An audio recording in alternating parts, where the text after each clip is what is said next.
시청자 여러분 안녕하십니까? 오늘도 건강한 하루를 보내시기 바랍니다. 안철수 전 대표가 오늘서부터 400km 국토 종주에 나선다고 합니다.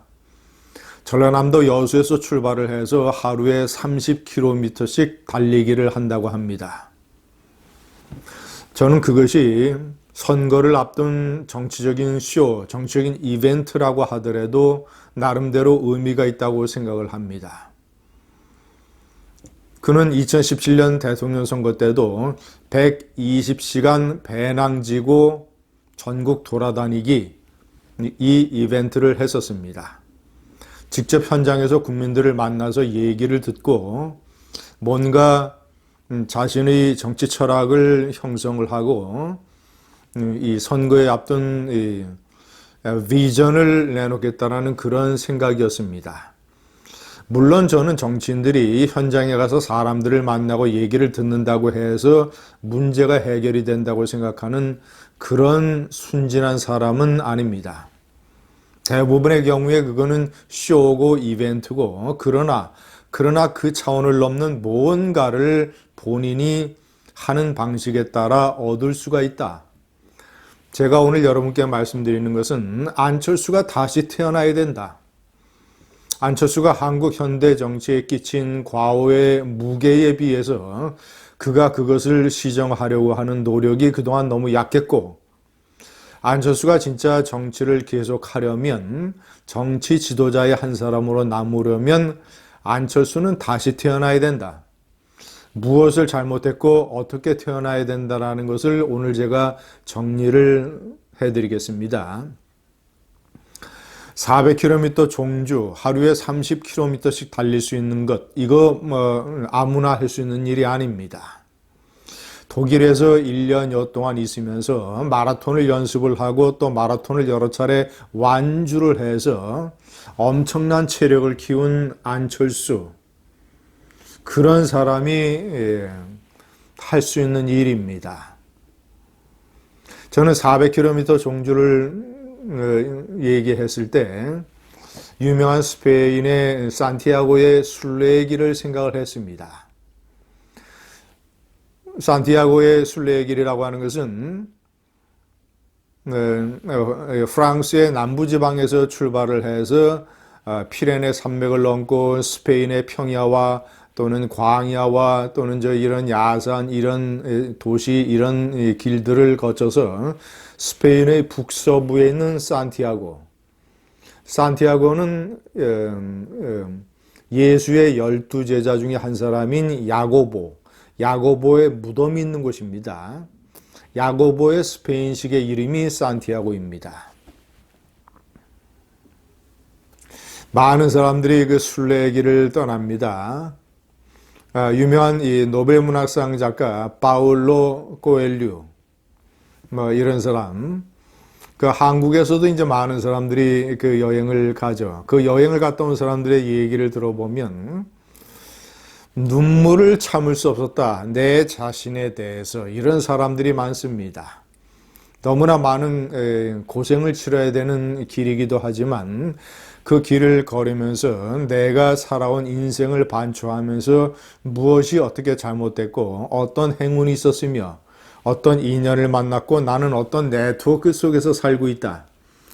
내 삶의 철학은 무엇이고 나는 지금 어디에 있으며 그리고 앞으로 어디에 가야 되겠다라는 이런 생각이 가득한 상황에서 터벅터벅 길을 걷는 것이죠. 전 세계에서 온 많은 사람들이 같은 생각으로 같은 길을 걷습니다. 그래서 마지막에 야고보의 무덤이 있는 산티아고에 도달하게 되면 눈물을 흘리고 자기가 떠나온 고향, 자기가 자기의 조국에 있는 친지들에게 전화를 걸어서 그 감격을 전하고 글로 남기고, 그래서 뭔가 화려한 부활은 아니지만 그래도 내가 다시 태어나는 느낌, 이런 거를 얻는다고 합니다. 불행하고 유감스럽게도 저는 가보지 못했습니다. 그렇다면 안철수는 어떤 생각의 변신을 가져와야 될 것인가? 제가 생각하는 가장 첫 번째 중요한 것은 이념에 대한 그의 무지를 혁파하고 새로운 어떤 이념형 정치인으로 다시 태어나야 된다는 것입니다. 한국에서 정치를 하는 것은 이념과 떼어낼 수가 없습니다. 한국은 이념의 나라고 이념을 선택을 해야 되고 선택한 이념에 따라서 투쟁을 해야 되고 그래서 결국은 자유민주 통일까지 가지고 가야 되는 이념의 공간입니다. 2012년 사실상 국민 앞에 많은 관심을 가지고 등장을 했던 안철수는 의사 출신이고 안철수 연구소를 만들어서 무료 백신을 배포하고 그래서 젊은이들을 포함한 많은 사람들에게 적지 않은 감동을 준 사업가였지만 그렇지만 이념에 대해서는 많이 무지했습니다. 그래서 그가 이념에 대해서 무지한 것은 좌파라는 게 얼마나 무서운 것인가. 좌파가 한국 사회의 가치관에 얼마나 맞지 않은 것인가. 특히 국가안보 법질서 이런 면에서의 좌파. 그런 면에 관해서 너무나 무지해서 그는 좌파에게 자기 자신을 쉽게 허락하고 말았습니다. 그래서 박원순에게 서울시장 자리를 양보를 해서 이제 박원순의 서울시가 완전히 좌파의 소굴이요 숙주가 되게 만들어 버렸습니다. 2012년 대통령 선거 때는 호기롭게 무소속으로 출마를 했다가 막판에 문재인의 손을 들어줬습니다. 2012년 선거는 우파 박근혜와 좌파 문재인의 치열한 이념 전쟁이었습니다. 안철수는 국민 앞에 중도를 상징하는 인물로 등장을 했었습니다. 그래서 자신이 중도라고 생각하는 젊은이들을 포함한 많은 사람들에게 안철수가 어떤 선택을 하느냐가 대단히 중요했습니다. 안철수가 논리적으로 나는 이러하기 때문에 좌파를 지지한다 라고 했으면 저는 오히려 안철수에게 점수를 줬을 것입니다. 그렇지 아니하고 좌파에 대한 무지, 한국 현대사에 대한 나약한 지식, 그리고 한국 정치를 좌지우지하고 있는 좌파 인물들에 대한 박약한 지식, 이런 걸로 인해서 쉽게 좌파에게 몸을 던져주고 말았다. 그래서 박원순의 서울시가 탄생을 했고 2012년은 다행스럽게도 문재인이 안철수의 지원을 받았음에도 불구하고 대통령이 되는 데에 실패했었죠. 자, 이 패스트 트랙 같은 것도 마찬가지입니다. 그는 비록 독일에 있었지만 국민의당, 바른미래당이, 자신의 국민의당이 합쳐진 바른미래당이 패스트 트랙에 적극적으로 가담하는 것을 그는 독일에서 막을 수 있었을 것입니다. 자신의 국민의당 계열의 의원들에게 메시지를 보내서 패스트 트랙, 공수처라든가 선거법, 이런 문재인 좌파 정권의 2중대, 3중대, 4중대가 돼서는 절대 안 된다. 이것은 잘못된 것이다.